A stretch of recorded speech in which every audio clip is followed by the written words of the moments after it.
Yang dikatakan mukjizat itu amrun khariqun lil adat. Sesuatu yang luar biasa, kemudian dalam tanda kutip yang manusia itu tidak mampu. Sehingga itu dikatakan mukjizat, seperti tongkatnya Nabi Musa dan untanya Nabi Nuh yang keluar dari batu besar. Kalau kalian ingin jadi wali, pikiran seperti itu tidak akan jadi wali. Gagal itu di KPU gagal. Jadi nggak usah sampai MK, di KPU sudah gagal. Kenapa demikian? Pertanyaannya begini. Memangnya sesuatu yang wajar kita lihat keseharian itu dalam kemampuan manusia? Saya ulang lagi. Memangnya sesuatu yang biasa saja, yang normal saja itu dalam kemampuan manusia? Enggak juga kan? Manusia bisa enggak bikin unta?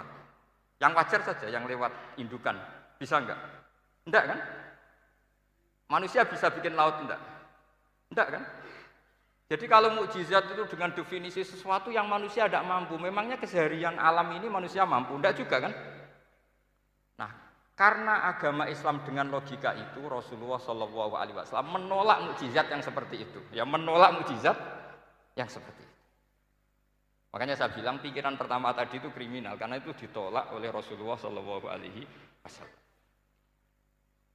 Karena ya itu tadi, kalau itu dituruti, lama-lama kita tidak tahu kedahsyatan ciptaan Allah keseharian. Makanya ketika Rasulullah diminta laula utiya mislama utiya Musa, ya Muhammad itu punya mukjizat kayak tongkat Nabi Musa. Kasolihin Nuh, kasolihi soleh. Apa karena koti apa? Soleh. Sebagaimana untanya Nabi Soleh. Apa jawabnya Allah?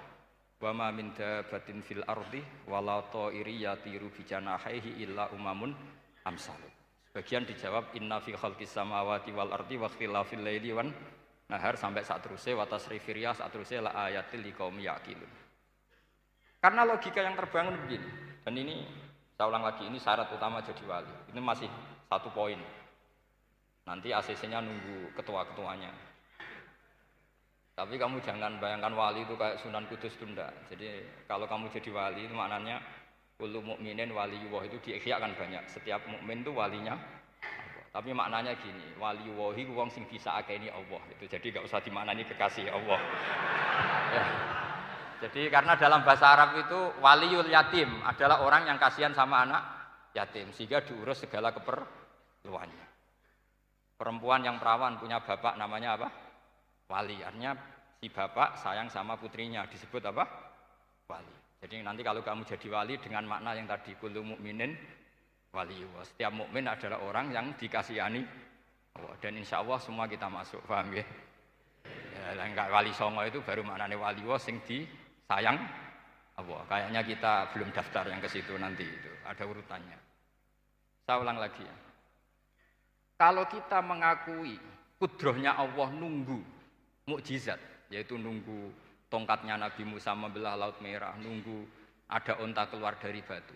Maka itu kecelakaan besar dalam tauhid, kecelakaan besar dalam kesaksian kudratullah. Kenapa? Karena alam yang kita lihat keseharian juga tidak dalam kemampuan kita. Alam yang kita lihat keseharian juga tidak dalam kemampuan kita.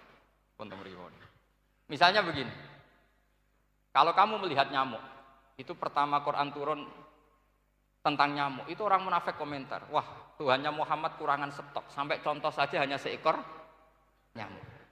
Tapi apa kata Allah? Innallaha la yastahi ayyadriba masalam ma ba'udatan fama fawqa.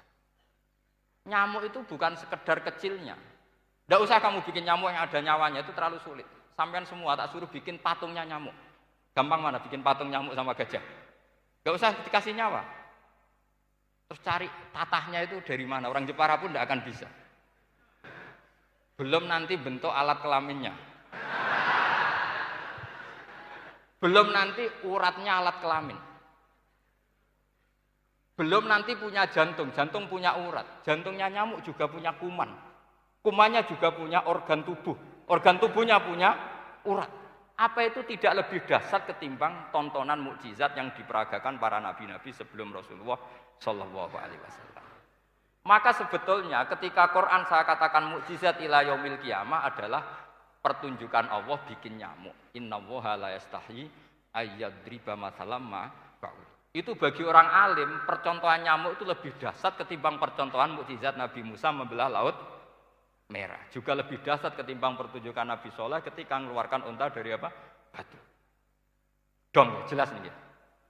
Maka umat Rasulullah, terutama ulamanya harus ngomong seperti ini terus. Dengan cerita seperti ini, maka Quran jauh lebih dahsyat. Makanya mukjizatnya Quran tanpa apa? Batas. Jelas ya? Makanya kita harus bertobat secara masif. Mengatakan kedahsyatan adalah nunggu sesuatu yang khariqun lil adat. Bahwa yang kita lihat keseharian adalah semua di luar kemampuan kita. Lah kita ini kan keliru, yaitu tadi, wah onta keluar dari apa?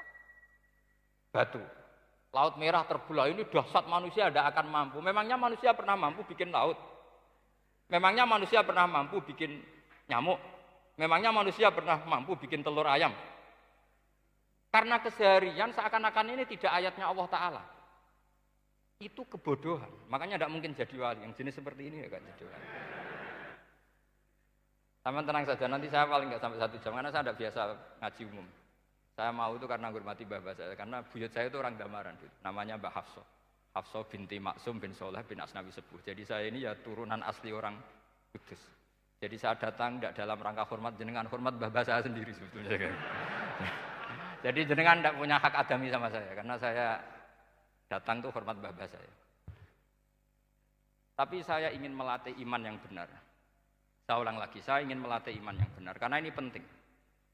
Sehingga Allah cara menjelaskan iman itu aja inna fi khalqis samawati wal ardi. Kamu lihat saja langit dan bumi. Seterusnya sampai waqtil laili wan nahar, sampai wal fulkil lati tajri fil bahri, terus sampai wa tasrifir riyah. Ini semua tontonan yang kita lihat semuanya di luar kemampuan kita. Itu tadi contoh paling gampang, nyamuk kayak apa? Apapun profesornya seseorang, apa bisa bikin nyamuk? Tidak usah yang bernyawa, patungnya saja. Coba nyamuk itu punya organ tubuh enggak? Punya. Organnya ada kumannya enggak? Ada. Alat kelaminnya ada bolongannya enggak kira-kira? Ada. Kayak apa sulitnya? Jadi andaikan saya ke umatnya Nabi Musa terus bengkei lah sama Nabi Musa. Ini gue, Nabi Musa keren, punya tongkat. Saya akan bilang Rasulullah lebih keren karena punya Quran. Anda di sini makna kenapa mukjizatnya Quran dikatakan afdolul mukjizat. Mukjizat paling keren, paling hebat. Karena menjadikan manusia punya nalar yang lebih objektif. Artinya lebih objektif, kenapa kita hanya kagum dengan sesuatu yang dahsyat?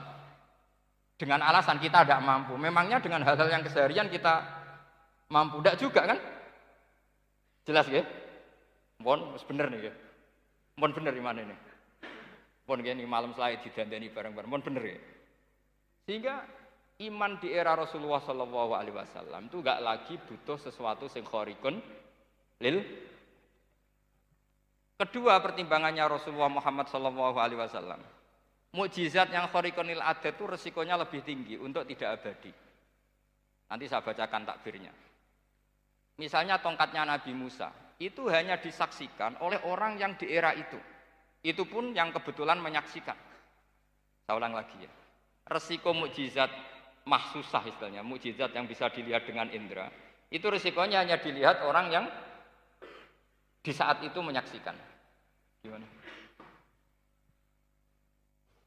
Ini prosedur. Ak gaul nih. Nggih peci, mboten. Terus gimana? Oke. Saya teruskan lagi ya. Niki mon normal nih. Mboten kebanteran nih. Mboten kebanteran nih. Saya ulang lagi ya. Jadi yang dikatakan mukjizat itu seringnya kan dikasih definisi satu pertunjukan yang di luar kemampuan manusia. Sehingga tongkat Nabi Musa membelah laut merah disebut apa? Mukjizat. Ontanya Nabi Soleh keluar dari batu disebut apa? Terus lucunya disebut alasannya karena manusia tidak mampu. Memangnya manusia mampu bikin onta normal yang lewat indukan? Mampu enggak? Enggak. Artinya umatnya Rasulullah lebih sering melihat kekuatan Allah Subhanahu wa ta'ala kulla waqtin wa hinin, setiap saat. Karena cara berpikir sudah dibenahi Al-Qur'anul Karim. Paham ya? Maka untuk jadi wali umatnya Nabi itu lebih mungkin karena melihat kedahsyatan Allah setiap saat. Tidak usah nunggu sesuatu yang super kayak apa? kan filakil fakhri, sebagaimana laut terbelah oleh tongkatnya Nabi siapa? Musa.